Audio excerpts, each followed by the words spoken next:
We're going to do a quick daily card pull just to see what is going on. We have Wisdom of the Hidden Realms Oracle cards that we're going to use today. And we're just going to do a quick card pull just to see what messages there are for you. Trying out a new deck. So let's see what is going on. Okay, we have, and I love these because we have the Shadow Queen and the Queen of Light. The Shadow Queen, this is acquiring knowledge, insecurity, and manipulation. I love this because this is the shadow work, and I was seeing this huge, just scrolling my social media feed, that there are a lot of people that are dealing with shadow work, probably not even realizing it, like unconsciously needing to deal with the shadow. It is that the negative traits and aspects that come to the surface usually when you're triggered, right? Usually it's fine, it exists beneath the surface, but these are actually things that are connected to sometimes old wounds, insecurities, things that you need to heal, old traumas that sometimes can sabotage us. Like they come up and it's like the ego, the shadow work. And a lot of people really try to avoid doing that deeper work on themselves. A lot of people love to, be analyzing everyone else and their faults and their patterns and things like that. But if you look within themselves to change their patterns, realizing the deeper mirroring aspects of the universe. But when you can do that, when you can be willing to change, when you can be willing to face the darker aspects of yourself, this is where the greatest soul alchemy and transmutation comes in. And I love this because we have the Queen of the Light. It's balancing the dark and the light, but it's not really a balancing, right? It's literally transmuting and bringing the dark into the light. And oftentimes our journey here on earth helps us to do just that. So we have the balancing of this, the Queen of Light, and this is illumination, enlightenment, and celebration.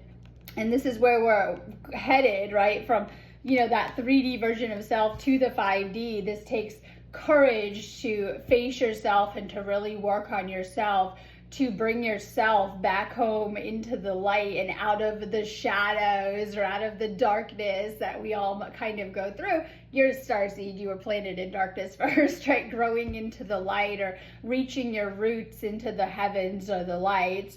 And so we see this, that it is through doing that shadow work, healing and letting go of old trauma, wounds, and everything blocking you up. This is how we can really elevate our spiritual connection. And we have another one, and this is Hungry Ghosts, and this is like spirit work too. This is like obsession, scarcity, consciousness, and attachment. So when we begin to really do our healing work, we have to purge out and release our own attachments. Oftentimes these are on the energetic level. Sometimes this is attachments to connections that aren't healthy for us. Sometimes this can go deeper into, like when we talk about negative patterns, wounding, addictions, and things that we're all working through. We've picked up a lot, especially, at an early age, of things that we're trying to release.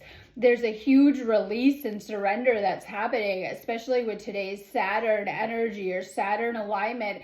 This is helping us to let go of the old and to close out karmic cycles. And so this is all about everything that we talk about all of the time is about doing the deeper energy work to release things in our energetic field. And I love this card because this is like the root of what we're working on too. And so we're trying to release the things on the energy level too. Some of you guys are being guided to really work on your energy to release cords that are no longer serving you, especially to old connections or things that are weighing you down, or even to do that deeper energy work to release attachments that are, affecting your light or affecting your frequency. And this is where we do the deepest work because we've picked up a lot in childhood that we've been carrying around with us. And oftentimes it isn't until we have a spiritual awakening that we become more conscious and aware of this stuff so that we can release it. So there's a huge release that is happening, and just continuing to work on yourself and continuing to work on your energy field. This is a really good time or space to be closing out old cycles and to be releasing negative energies in any form from your life. And this is like spirit stuff too. So some of you guys might be working on letting go of something within the spirit form too. This could be, like I said, energetic attachments, connections to beings and situations that are no longer serving you. It just kind of depends. We'll do one more the lady of the mirror, reflection and non-judgmental. And I always felt like this was totally the point of all of this, that, you know, everything that we judge, we always flip. Like, there's the mirroring nature of reality where you always experience both sides of the coin. So you may be on one side of the coin and maybe judging the other, and you always flip. In fact, everything you're seeing in reality is oftentimes preparing you for what you're going to go through, or maybe things you've already been through. And so we're being guided to release the ego and maybe judging our own experience, our own path, or other people's, and things like that, because you never know what another soul is going through too. So this is doing deep reflection work, going deep within and releasing shadow aspects, and letting go of things. So this could be, you know, even if you're judging your process or other people, make sure that you're not like you're seeing the oneness, the unity, coming back to a higher state of you know, consciousness, and letting go of and surrendering negative thoughts, ideas, beliefs, and even judgments during this time. If you guys need a one-on-one reading, you guys know where to find me. You can always book me on sparksofdivinelightshealing.com.